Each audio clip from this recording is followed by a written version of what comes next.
আম্মা তো জাকাত ফিতরা দেয়, তাই না? নগদের টপিকটা চেঞ্জ করে লিছেন কেন? আরে এখন তো টপিক এইটাই, তাই তো?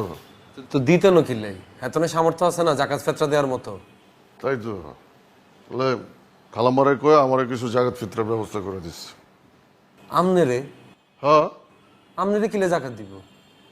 জাকাত তো দিতে হয় যাতে করে কিচ্ছু নাই, গরিব অসহায় সহায় সম্বলহীন হেতা করে না জাকাত দিতে হয়। তো আমি অসহায় না?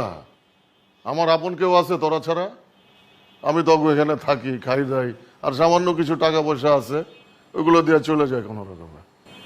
বাবুরে ফাঁসা ভাই, আপনি তো দিনে দিন অমানুষ হয়ে যেতেছেন। হ্যাঁ, আপনি যে এতদিন ধরে যে গপ ঝাড়লেন আপনার এটা আছে হেটা আছে এনে এতটে আছে হেনে এতটে আছে ইগুন। আরে বেটা, আমার তো ধন সম্পদ নাই, হাবুর যা আছে আমার সেইটাও নাই, আমার খালি একটু পাওয়ার আছে। তো পাওয়ার এটা খাটাই আপনি জাকাত আপনি লইলেন।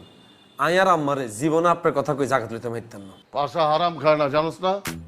আর আম্মারে আপনার কি পরিচয় দিচ্ছে সে কনসেন? কাশিমপুর উচ্চ পদস্থ একজন কর্মকর্তা আপনি।